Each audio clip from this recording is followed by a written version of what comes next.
Good morning. Hey, Angie. Although it's not morning for you, I take it back.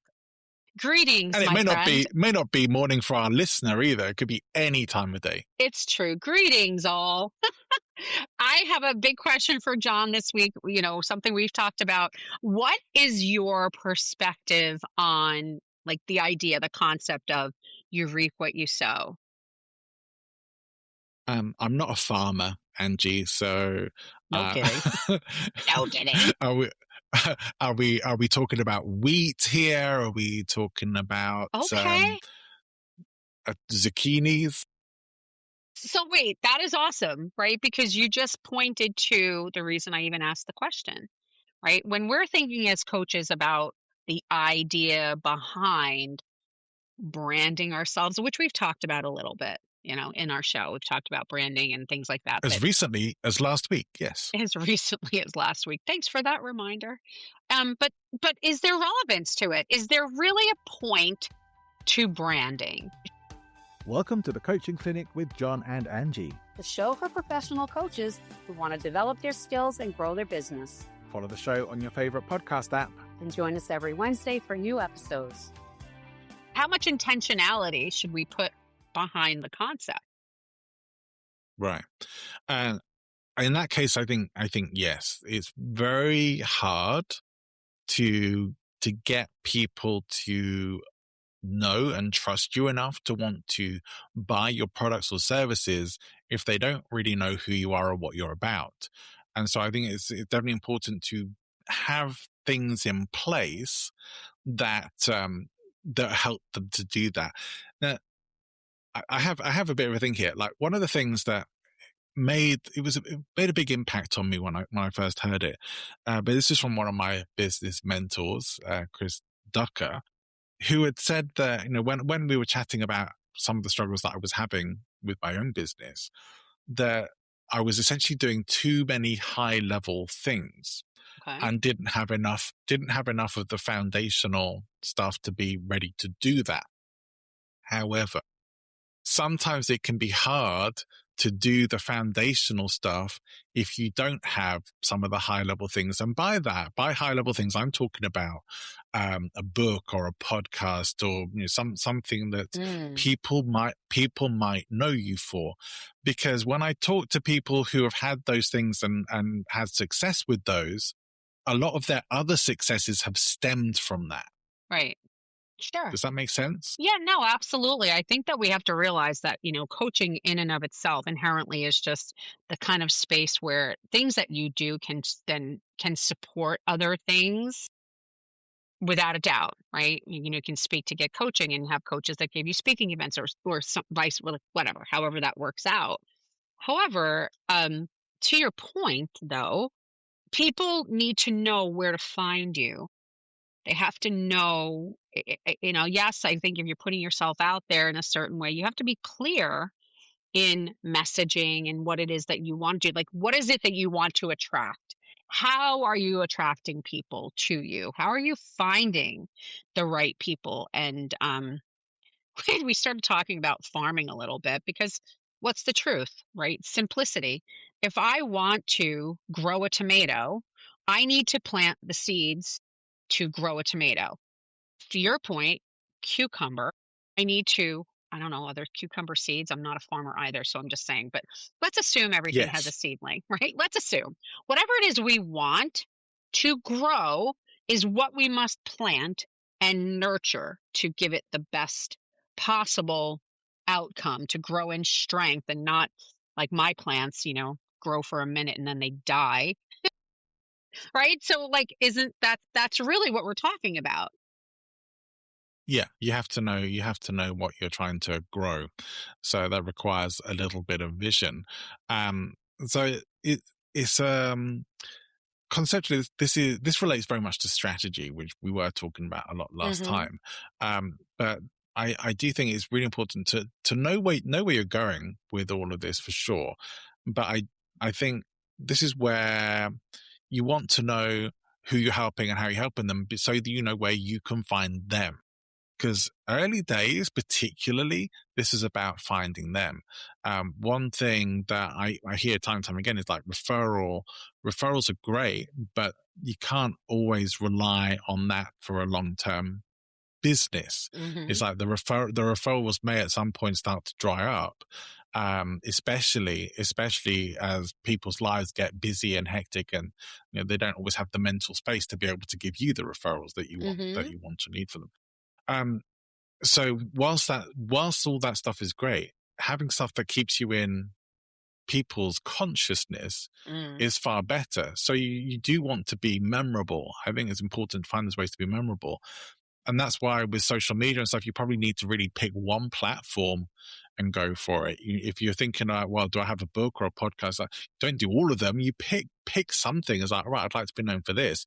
And probably, I would probably, looking back, sort of say, all right, maybe start with a book. So you might need to update it at some point, but it gives you a bit of market relevance. It will help you get some speaker bookings for starts, and that's where you can start to bring in coaching clients and whatever else as well. And you can become known for the content in the book, and you've got your IP in print. It's your Yeah. IP then. Yeah. So I think these are things to think about. Not necessarily that this is not the only one way to go forward, but you need to have a system or a plan in place that's like, all right, this is what I know I can do in order to grow and become more known. You don't need to, we're not talking about necessarily becoming like top tier world famous coach here, unless that's what you Right. want to go for, but just to be more known in your general market, to get you enough of the lead flow that's going to keep you well fed and taken care of. It's like creating kind of an autonomous pipeline, if you will, right? If that even can happen. But I know plenty of people for whom that does happen. And it's because they've done the research, they've tried, and they've done trials and tribulations, they've gone through it, and they're looking at literally like doing a business, what sticks. Think about any company. Like I don't know why I do this. Sometimes I go back to like the McDonald's, Burger King, because they're so easily branded worldwide. Like it's just easy, right? And but you see, like, they had their basic foundational concept, right? Which was a burger, let's just say, right? Both of them, different ways. They promoted it differently. Hey, we're flame broiled. That was different, right? They differentiated themselves, and they're still competitors, right? They are still, neither had to close their doors. They could kind of grow independently, parallel. But you know what the differences are. You do. And as they grew, they would test out a new product to see if they're in their what's foundational following, if it felt right for them, if it caught their attention, if it had any legs to it. But to your point earlier, they didn't start out with everything. They did not have a menu of 85 things on it. They had a very small menu. So we got to know them as the fast food burger place, right? Fast food being very clear. And it was deliberate, and it was very specific. So we almost have to do that within our businesses. You have to be pretty specific so that you know where and when to market yourself. And we have those capabilities now differently than they did back in the day. So, I mean, I get a little long-winded about it, but I just love how it translates. It's like, they're not just doing what they started out doing, but they laid a very, whether you eat the garbage or not. Oops, sorry. They're going to come at me and say, you will never coach for our companies, by the way. But anyway, but you know what I mean? Like they pay, and they also trailblazed for other fast food places. That's how Yeah. impactful their foundations were. So the concept, you have to have, like, conceptually, you have to have an idea in place of who it is you really want to be. You have to really kind of brand yourself and decide where to start with that. Whether you said, like, whether it's a platform, social media, or like, writing a book, but don't try to be all things to all people all at one time. There's time for that, because where do you Yeah. go, right? You Right. can't stay still and think you're going to grow. No. I mean, look, as much as I don't regret starting my podcasting life when I did. It wasn't, looking back, I see it wasn't the right decision at that time. I wasn't really ready for it. Yeah. And so I could have made wiser decisions had I known better, because better uses for my time whilst I was in a growth stage would have been podcast guesting, or Right. getting a book out, and again, maybe podcast guesting, maybe speaking about that. If you look at books like Book Yourself Solid from Michael Port, or the Donald Miller's Coach Builder, highly recommendable. Check them out. There's the main ways that coaches are getting clients are not through just having a website up there, although it's a good thing to have. SEO will do something, but it is speaking. It is whether that's a stage speaking, virtual speaking, podcast, whatever else. Speaking, organic, social media, a big one for any people. Paid ads. And really, those are three of the main ways in which coaches are getting their clients. But you still have to have that clarity around that and be able to essentially become known. Because I think one of the things we know from years of experience is that it can take multiple touch points before somebody feels ready to want to buy and invest with you, that they feel that they know you enough, or know what you're about enough, or trust you enough to be able to solve their problem for them, or help them in the way that they want helping. It's so funny that you say that. It just kind of jarred me back to somebody. It was a company I worked for. It was a sales-based company. And this woman was hilarious, the way she would just say things like so off the cuff. And she was like, "Come on, ladies." It was a women's group, by the way. So, "Come on, ladies. You know what? Are you looking to get married on the first date? No, right? You have to kind of warm up to that. And you have to kind of get to know each other and understand each other and build that relationship." The way she said it, that was hilarious. But that's the truth, right? You have to build a relationship.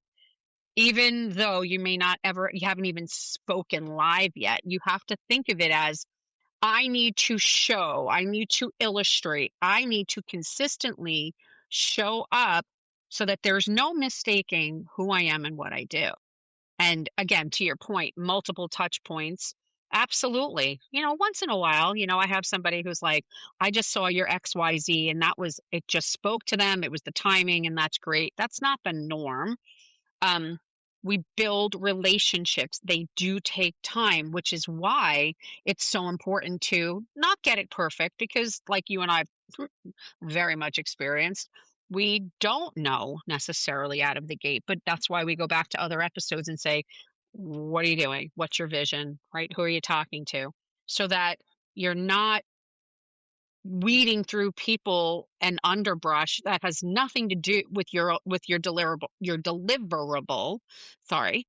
um it's important. It's so that when you're doing it, your time spent is really just cultivation, not testing out. And you might do that, right? Let's be honest. Like, you might test things out. You might think you're going in one direction, and the market or the people that are coming forward are not necessarily where you originally intended. And you should pay attention to that, right? You should listen, because there's something maybe that you're not even recognizing about yourself yet. Yeah. I'd say for a coach who doesn't have their pipeline fully figured out, their funnels, like where are people coming in, where are people finding them and coming into their coaching business from, it would not be the best advice to start doing all the speaking, organic, social media, or paid ads all at the same time, or whatever else you might want to try out and do that. Like, pick your lane, pick one of them, and start building up and growing that. And even then, if you pick social media, for example, focus in on that and be clear. But anyone could start doing any of these strategies and still find themselves not getting anywhere. And the reason that tends to happen is because what you are saying may either just be too generic or not well thought through enough, and it's just not cutting through. And this is why the relationship stuff becomes so important. It's like we don't need to become like the contrarian sort of YouTubers or Instagrammers who are putting out putting out contrarian viewpoints for the sake of it, just to get Yeah. clicks. We don't need Yeah. to No. become that. It's not just about getting clicks or going viral. That may not help you as much as you think anyway. But it is very much about getting a point of view across and your personality across, and your what you are actually going to do for people, getting that clarity to them as like, this is who it's for, this is what I do, this is who I help and how I help them. And if that's you, we should probably talk. And then demonstrating through whatever content or book or talks or podcast, whatever you go on, Yeah. with memorability, that make things memorable for them, demonstrate what you can do and how you can help them. If you can't do those things, you're not going to cut through. I just wrote something down, and maybe it's for our next recording, but I think that, and this might be helpful for people, one of the things that I've learned to do is to create conversations, right? I'm not selling anybody anything. I'm learning better all the time on how to create conversation. Um, and I think that is, to me, nowadays the key, because times have changed. It is so noisy out there. And wanting to effectively demonstrate or illustrate like who you are and what you do, your perspective, your brand, is becoming increasingly more difficult, because let's just say, for example, I am an executive leadership coach. There's a bazillion of us, but how can I cut through that? And I always say to, and this is just me, instead of demonstrating and illustrating what I do, I focus on the who I am. Just, and it's taken me so long to get to that point, to get out of the old sales mind of sell, sell, sell. The product is the best. This is the best engine. Maybe I'm not interested as a woman in the engine. Maybe I want to see how pretty it is. Ask anybody that knows me. They're like, okay, Angie, we know you're attracted to that. It's so pretty. Like, again, I'm not minimizing myself. I'm kind of poking a little fun here, but I love learning how to so now when I approach everything that I do, writing of my book, all my social media, I have, by the way, now focused on one area of social media because that's where my people sit, right?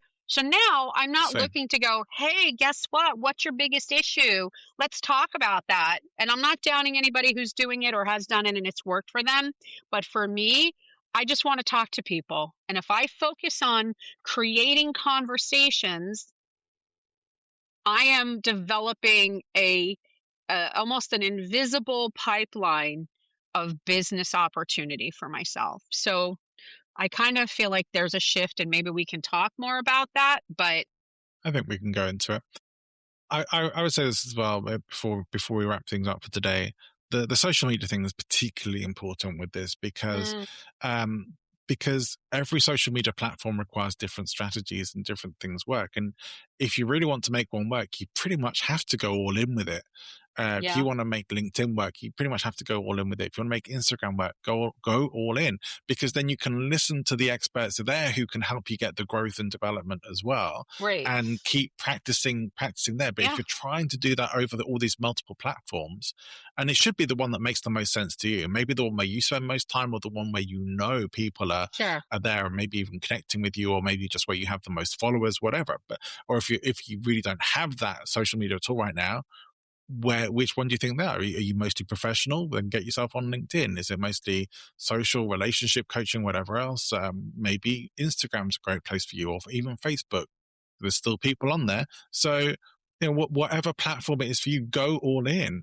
If you really want to see something work, and keep trying stuff out and get the strategies and develop them there before you try and do anything else. But if you start thinking, I need to be speaking as well, do the speaking, and don't worry about your social media so much for now. You just need to get yourself to a level, in many cases, of where there's enough lead flow and business coming through, that you're attracting the clients, that you're able to convert the clients, and then you're able to deliver your coaching to them, that you're getting paid, you've got food on the table, you're covering your bills. Right. Then you can start to look at, where do you grow from here? Right. I agree. It's creating a better foundation. Yeah, but I'm excited because now I'm like, my wheels are turning and I'm like, ooh, more conversation to come around this topic. Yeah, definitely. It's a big one. It's an important one, but I hope that at least some of the things here are practical and guiding for people. Yeah. We certainly have more. We certainly have more to say on this. Do you have a question for the coaching clinic? Reach out on LinkedIn to connect with Angie and John. Leave us a voicemail or video message and we will feature you on the show. You can also leave up to 90-second voicemail for free on www.speakpipe.com/the Coaching Clinic podcast. We'd love to hear from you. See you next time. Bye for now.